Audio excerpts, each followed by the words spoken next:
Una Violeta, a platicar con Bianca Acuña, doctora en Ciencias Sociales e investigadora social. Hoy hablaremos sobre la conmemoración de la fecha 420. A ver, Bianca, muy buenos días, ¿cómo estás? Hola, ¿qué tal? Buenos días, un gusto saludar y estar de nuevo acá en el espacio. No, un gusto saludarte. Oye, Bianca, a ver, cuéntanos esto de esta conmemoración de la fecha 420, que tiene que ver también, pues, con el tema del cannabis ahí, de la marihuana. Cuéntanos. Así es, bueno, el día 20 de abril, también conocido como 420, que es un día que se ha popularizado en todo el mundo. Bueno, primero es un día que surge, se dice, hay como varias historias, una de ellas se dice que varios grupos de estudiantes en los años 70 en California se reunían específicamente a las 4 de la tarde con 20 minutos para fumar, ¿no? Ujú. Otras historias dicen que era un código de la policía para cuando se trataba de delitos relacionados con esta sustancia. El término se ha popularizado hasta nuestros días y bueno, ya se hacen festivales, se hacen eventos en plazas, con el fin de visibilizar que la gente consume y también es una forma como de resistencia en contra de la criminalización que existe, criminalización y estigma por el consumo de esta sustancia. Ujú. Eh, es como importante mencionar, porque hay como varios mitos o cosas que se han dicho sobre la marihuana. Una de ellas, por ejemplo, que es la puerta de entrada a las drogas duras. Eh, Sin embargo, a nivel mundial, el consumo de esta sustancia pues ha aumentado considerablemente. De hecho, durante la pandemia, este jóvenes de entre 12 y 17 años mencionaban que fue la primera vez que la probaron.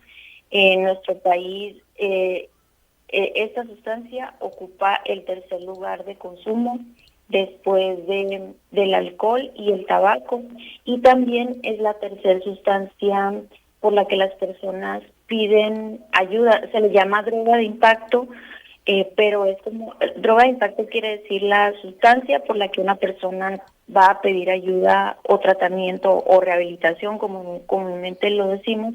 Después de las metanfetaminas y el alcohol está la marihuana. Pero ¿por qué es importante hablar sobre esta sustancia? Bueno, en el 2021 la Suprema Corte de Justicia de la Nación declaró que es inconstitucional la prohibición absoluta del consumo lúdico de esta sustancia, y desde entonces se han registrado más de 21,000 solicitudes de permisos para consumo recreativo. Sin embargo, todavía no existe una ley federal que regule de manera integral el mercado del cannabis recreativo. Y bueno, hay como todavía restricciones, porque, por ejemplo, sigue siendo ilegal la posesión, el cultivo, transporte y comercialización de esta sustancia, y por ende también hay como varios aspectos relacionados al estigma de esta sustancia, como que se asocia con la criminalidad, que hay una percepción de que las personas que consumen son irresponsables o que les falta motivación, también de que se relaciona con problemas de salud mental. Es parte también del estigma que existe sobre el consumo de esta sustancia. Pues una desvalorización social, ¿no? Las personas que consumen cannabis pueden ser vistas como menos serias o menos confiables, y también hay como negación de que tiene usos terapéuticos o medicinales. Ujú. Y bueno, al ser todo este estigma de manera social, también hay y puede haber más bien una internalización del estigma y reflejarse a través de culpa, vergüenza o inferioridad, relacionado con la presión social que existe sobre esta sustancia. Y bueno, también tomamos en cuenta que el impacto del consumo de esta sustancia pues es desigual, porque pensemos, por ejemplo, en una mujer que sea indígena, o sea, todas estas cuestiones que también ya hemos hablado en otros espacios, que tienen que ver como con estas intersecciones de cómo las desigualdades, digamos, van sumando capas cuando una persona tiene ciertas características, ¿no? Y Ujú. también puede haber dificultades de acceso a servicios de salud. Oye, Pues, Bianca, Perdón que interrumpa, me llama la atención este dato de las solicitudes que mencionas, ¿no? Para el uso recreativo, ¿no? Son 21,000, Así me es. dices, pero no significa que de estas 21,000 las hayan aprobado todas, son solicitudes y en algunos casos creo yo que varias llegan hasta la Suprema Corte. Sí, sí, no sé si recuerdas que hace algunos Ajá. años hubo como varios movimientos parecía que ya se iba a despenalizar la cannabis en nuestro país, más Ujú. o menos por ahí como el 2017, 2018, parecía que iba a haber un paso importante en cuanto a la legislación de esta sustancia, y fue cuando se hizo este cambio en la Suprema Corte de Justicia de la Nación y cuando mucha gente aprovechó la coyuntura y metió estas solicitudes.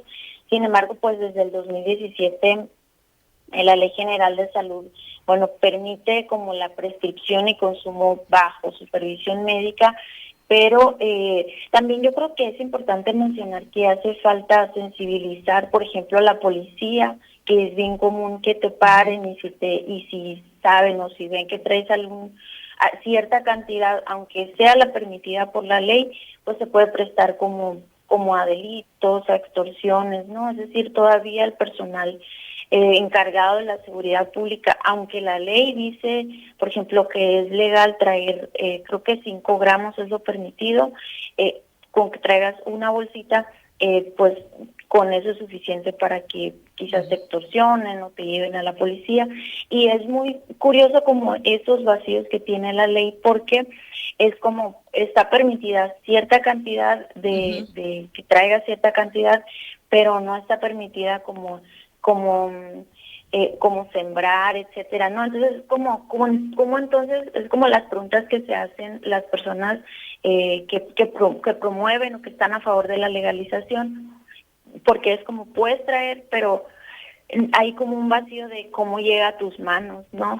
Ujú. O sea Es que muy todavía queda extensivo. mucho por hacer en este tema, hay mucho que legislar o que quede más, o que haya más claridad, pues, acá en México. Sí, sí, sí, o sea, puedes traer 5 gramos para consumo personal, pero te digo, sigue siendo como prohibida el cultivo, el transporte o la comercialización. Y bueno, también yo menciono todo este tema, ya pasó una semana desde que fue esto del 420, ¿no? Que de Ujú. hecho aquí en Hermosillo hubo un festival y en muchas ciudades hay como festivales, foros, espacios para hablar como abiertamente y ahorita en Colombia, en Bogotá, Colombia, se está llevando a cabo una conferencia internacional de reducción de daños, se llama, y bueno, reúne a personas de todos los países del mundo porque hacen este, como un análisis de las políticas de drogas actuales en todo el mundo. Y bueno, es importante que sea en Colombia, uno, porque es la primera vez que esta conferencia es en español y porque al hacer como este análisis de las políticas de drogas también se rescatan como experiencias comunitarias o de reducción de daños que favorecen como que ya no exista la criminalización sobre las sustancias, sobre las personas más bien que consumen ciertas sustancias y bueno, también como con esta idea de proponer otras alternativas que van, digamos, justamente eso, que son alternas a la prohibición, que son alternas a la criminalización y que ponen en el centro a las personas y no a las sustancias que consumen las personas. Ujú. Entonces, creo yo, bueno, Colombia se ha destacado por ser un país pionero en Latinoamérica, que propone otras alternativas de políticas de drogas, porque también recordemos que Colombia ha sido un país golpeado muy fuertemente Sí.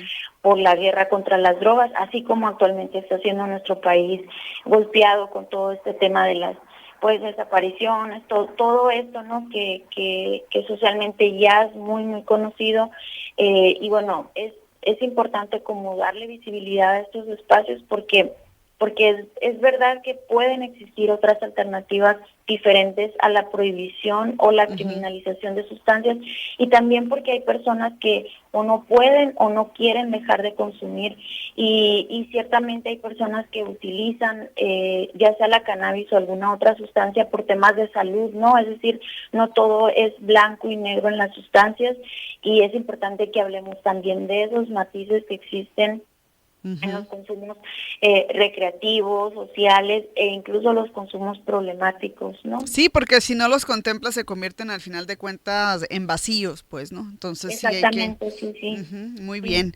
Bueno, pues interesante, Bianca, como siempre, el tema. Pues te agradecemos mucho esta intervención. No sé si quieras ya para finalizar agregar algo más.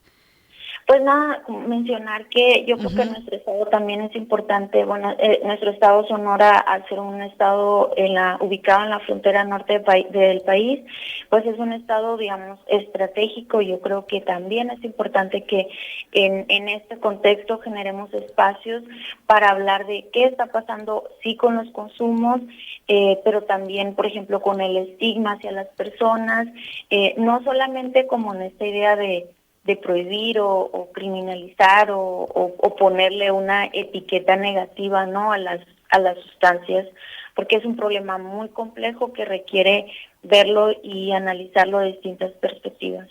Muy bien, pues ahí está entonces, gracias a Bianca Acuña, doctora en Ciencias Sociales, investigadora social, el día de hoy en la columna Violeta, hablándonos sobre la conmemoración de la fecha 420. Muchas gracias, Bianca, saludos. Al contrario, saludos, hasta la Estaremos próxima. en contacto, claro que sí, es una intervención alternada entre Bianca Acuña y Leila Acedo, quienes siempre nos acompañan en esta sección. Son las 8 en punto, nos vamos a mensajes, en un momento regresamos. Sonora Noticias AM, volvemos.